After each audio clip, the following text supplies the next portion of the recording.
All right, man, peace. So last week, football star Drew Brees recently surpassed Peyton Manning as being the quarterback with the most passing yards in NFL history. So, of course, they're going to talk about it, and I'm going to chime in. All right, on a positive note, huge congrats to Drew Brees and his beautiful family. This man is a true example of greatness, both on and off the field. Last night, he etched his name in the record books again, passing Brett Favre and Peyton Manning for most passing yards in NFL history en route to a 43-19 stomping of Washington. Stephen A. Smith, where's Drew Brees rank among best all-time quarterbacks? Well, let me say this first before Stephen A. Smith answers. If you're going to ask me where Drew Brees ranks amongst the NFL's all-time greatest quarterbacks that I've seen, I would have to rank Joe Montana ahead of him. I would have to rank John Elway ahead of him. I would have to rank Dan Marino ahead of him. I would have to rank Steve Young ahead of him.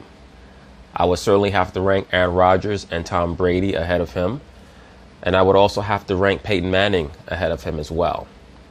So, Drew Brees, to me, is a standout in regards to maximizing, optimizing his God-given abilities. Because as we all know, he's not particularly tall, and he does not have an extremely strong throwing arm.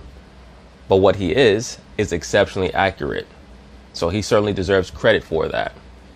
But to say that he's one of the top 10 quarterbacks of all time, I'm not quite sure if I could say that, because he's barely one of the top 10 quarterbacks that I've ever seen. And I've only been watching football since 1990.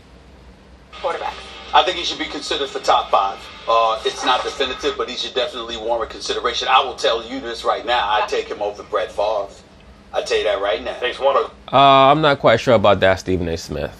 And I did not even mention Brett Favre because it's close. But the thing with Brett is that Brett in his prime years in the mid-90s was one of the greatest quarterbacks ever. Over the course of his career, he's overrated. But in his prime years, he was exceptional. He's almost like Charles Barkley. Like, Charles Barkley is not the greatest power forward ever. But in his prime years, in his prime, Charles Barkley may have been the most impactful, or one of the most impactful power forwards for his size in the history of the NBA. Problem with Chuck is that he didn't take care of himself properly. Pretty similar to Brett Favre. But in regards to peak value, Brett Favre is far more valuable than Drew Brees. We also have to keep in mind that Drew Brees plays in a controlled environment in a dome. Brett Favre played in Lambeau Field, had huge hands and a gun for an arm. And before he just started to throw the football to the other team all over the place, once again, in the mid-90s, Brett Favre was as good as any quarterback that has ever done it. Once again, Drew Brees is exceptional. Started out in San Diego, was a pretty fair to middling quarterback. Then he had a pretty good year with them, moved on to New Orleans, teamed up with Sean Payton, and then became a supernova. But to compare Drew Brees with many of those other quarterbacks that I named in regards to natural ability, no, I'm sorry. And he's also taken advantage of many of the more inflated stats in this pass-happy version of the NFL. But once again, it's not taking anything away from him. He's great. I've had guys try to tell me that he's better than Aaron Rodgers. I'm sorry, I just don't see that. Nowhere close in my view in regards to talent. Now, if we're talking about taking what he's been given by God and optimizing it to the nth degree, then yes, Drew Brees I will put at the top of that list. That's all that matters. That's the one vote that matters. I'll take him over. I'll take him over. Well, especially against him, yes. The point that I'm trying to make to you is that it would definitely be a vote. Stephen A. Smith has a personal beef with Brett Favre for whatever reason. Above Brett Favre. I am aware of the fact that Drew Brees, most of his success has obviously come playing indoors. But when you consider the laudables that are attached to him, reading through his progressions, understanding the game of football, the high intellect, him being undersized, the pinpoint passes, most of the time standing in the pocket, being immobile, not being somebody that can make plays with his legs. When you consider all of those things, the reality is that just like he plays indoors, well, guess what? So do the defensive players that go after him. They're indoors. They're not impeded by inclement weather. They have the freedom and the conditions, the ideal conditions to go after him with the level of fervor they're capable of doing. And yet, right, but Stephen A. Smith, there's a reason why there's a notion that in inclement weather or cold weather, oftentimes the games have lower scores because it tends to slow down the offense a little bit. I'm not trying to take anything away from Drew Brees, but him playing in New Orleans is a heavy component for his success. All you have to do is compare his home stats to his road stats. Nothing against him. I mean, it just is what it is. Yet somehow, some way, this guy religiously completes over 67% of his passes, sometimes in excess of 70% of his passes. He's had several 5,000-yard seasons, religiously throws for over 4,000 yards. And let's keep in mind that he's been quarterbacking for a New Orleans Saints team that Sean Payton, for all of his greatness as an offensive mind. Drew Brees also throws a lot of interceptions.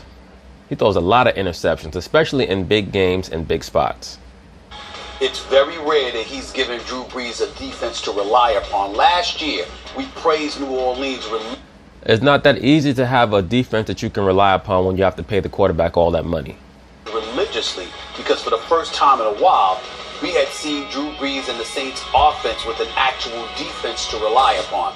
Now, the reason I don't get on Sean Payton nearly enough is because, let's say, for example, in Pittsburgh, where we're complaining about the secondary. Well, you got Mike Tomlin that has a defensive background as a defensive coordinator, as a defensive back coach. So when you have problems on the defensive end of the floor or defensive side of the field, it's a problem because it doesn't vibe with what your signature is. In the case of Sean Payton, he was an offensive mind, and religiously with Drew Brees as his quarterback, they've been one of the elite offensive teams in the game. So I look at it and I don't get on him about that, but they need a defense. But Drew Brees has carried this franchise on his shoulders for more than a decade.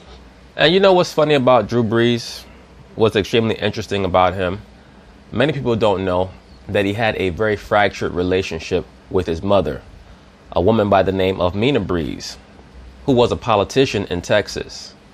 They were not speaking for many years. I believe that they fell out because Mina Brees wanted to represent Drew as his agent when he declared for the NFL draft, and he turned her down because they'd had a strained relationship for many years prior to that. Well, Mina Brees, when she was running for some political office in Texas, decided to use Drew Brees' name to promote herself. When he caught wind of that, he told her to take his name off of any promotional literature that she may have been using to try to advance her campaign. Of course, she acquiesced. And ironically enough, in 2009, which ended up being the season that the Saints would go on to win the Super Bowl, right before that season, in August of 2009, Mina Brees allegedly had some type of drug overdose where she was found dead. Supposedly, she died of a drug overdose. Now, was there some Luciferian chicanery involved there? Who knows? All I know is that Drew Brees was able to lead the New Orleans Saints on a magic carpet ride to the Super Bowl. And that was all in the aftermath of his mother, very strangely, dying of an alleged drug overdose in the aftermath of he and his mother having that personal issue between themselves for a very elongated period of time. For the most part, they keep that out of the mainstream media because they love to hit Drew Brees with a lot of laudables. But yes, he had a very strained relationship with his mother from his teenage years all the way into adulthood, and they never would really speak. She tried to use his name to advance her own political agendas. He put the kibosh on it. And then, strangely enough, in 2009, she supposedly commits suicide via drug overdose, and then 2009 becomes the magic carpet ride season of the New Orleans Saints. You know, it's so funny with so many of these prominent athletes that in the aftermath of someone close to them dying in a strange way or in a rather unexplained way, that they have their most successful season overall. It is what it is.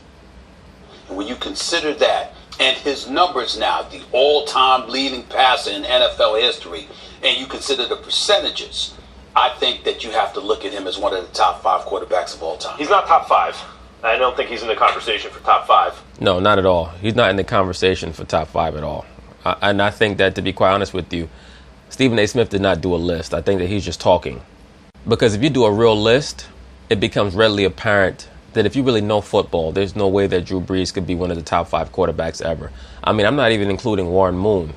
I would take Warren Moon over Drew Brees. If Warren Moon played in today's NFL, he would throw for 5,500 to 6,000 yards every season. Guaranteed. He's in the conversation for top 10. And let me start by saying... I agree with that, sir. Congratulations, Drew Brees. I love Drew Brees like everyone loves Drew Brees.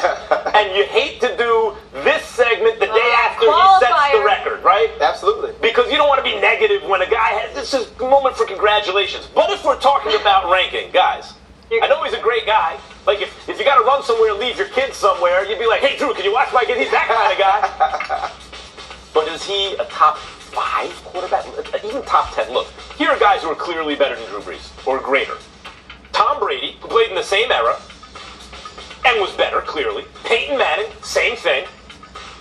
Aaron Rodgers, same thing. These are contemporaries of Drew Brees. Nowhere on earth do you find a single person say Drew Brees better than those guys. That's 3 right there.